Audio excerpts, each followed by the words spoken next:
അത് വിത്തിനൊക്കെ ഇങ്ങനെ തന്നെ കൊണ്ടിട്ട് പോത്ത് ചെയ്യാനൊക്കെ വിത്തിനിട്ടൊക്കെ കിടക്കുന്നു 50 കിലോ മാറ്റിയിട്ടിട്ട്. ഈ മഞ്ഞളിൽ എന്തെങ്കിലും രോഗങ്ങളോ ഞാൻ ഈ പ്രാവശ്യം മരുന്ന് മേടിച്ചില്ല. ഒരു എന്തോന്നും ചെയ്തല്ല. ഒന്നും ചെയ്തിട്ടില്ല. ആദ്യമായിട്ടല്ലേ ഇവിടെ ഇപ്പം മഞ്ഞൾ നടന്നു ചെക്ക് ചെയ്ത് നോക്കി. ഇഞ്ചിക്ക് വരുന്ന രോഗങ്ങളൊന്നും മഞ്ഞളിന് വരാറില്ലല്ലോ. ഇതിന് വരാറില്ല. ഇതിന് ഇതുവരെ വന്നില്ല.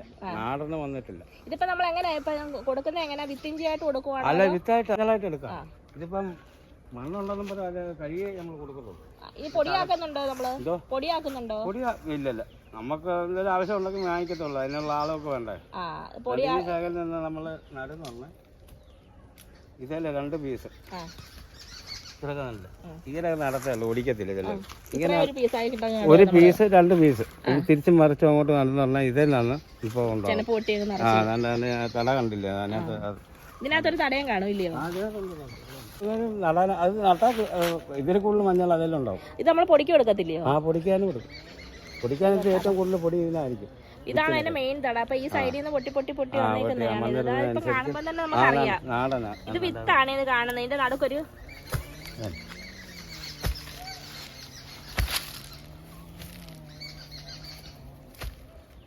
അതെല്ലാം ഒരു പീസായത്.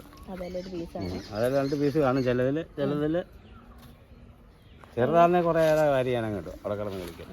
ഇതിന് ചെറിയ പശപ്പുള്ള മണ്ണായില്ലയോ? അത് വലുതായിട്ടില്ല. ഇത് വേറെ ഉള്ളി ചെറുത്, വലിയ പശപ്പില്ല. ഇതിപ്പം മറ്റുള്ള വളങ്ങളൊന്നും ചെയ്യാത്തോണ്ടാ ഈ കേടില്ലാതിരിക്കുന്നത്. കൃഷിക്ക് അനുയോജ്യമായിട്ടുള്ള മണ്ണാണല്ലോ ഇവിടുത്തെ. ഈ ഒരു ഏരിയ തന്നെ നല്ല ഒരു ചുവപ്പ് രാശി കലർന്നതിൽ നല്ല മണ്ണാണ്. അപ്പൊ ഇവിടെ എന്ത് തന്നെ നട്ടായാലും നല്ല രീതിയിൽ ഉണ്ടാവുകയും ചെയ്യും. ഇതുപോലെ ഇവരെല്ലാം തഴഞ്ഞിട്ട് കൊലയോടെ എടുത്തു വേലായി. ഞങ്ങളൊക്കെ എന്ന് പറഞ്ഞാൽ തേക്കാത്ത മുളച്ചതാകട്ടെ. 30 കൊല്ലത്തോളം ഗൾഫിലുണ്ടായിരുന്നു.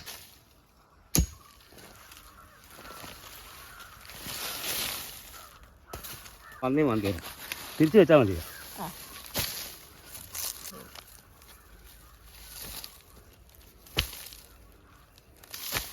ഈ പ്രാവശ്യത്തെ കുറിച്ച് 2 കിലോ 5 കിലോ ഒക്കെ നമുക്കറിയാം. അവർക്കാവുമ്പോ വിത്ത് കിട്ടി കഴിഞ്ഞാൽ വേറെ കൃഷി ചെയ്യാമല്ലോ. ഇത് കൃഷി ചെയ്യണമെന്ന് പറഞ്ഞാൽ കൃഷി ചെയ്തെങ്കിലല്ലേ കാണത്തുള്ളൂ. അത്രേ ഉള്ളൂ. എല്ലാവരും കർഷകരാന്ന് പറഞ്ഞിട്ട് കാര്യമില്ല.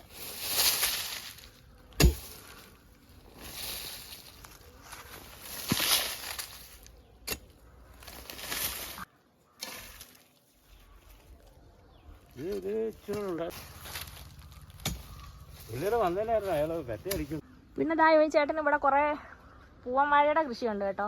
ഇതാ എല്ലാം വിളയാറായി നിൽക്കുക. എല്ലാം വിളയാറായി നിൽക്കുവാണോ? വെട്ടി തുടങ്ങിയില്ലയോ?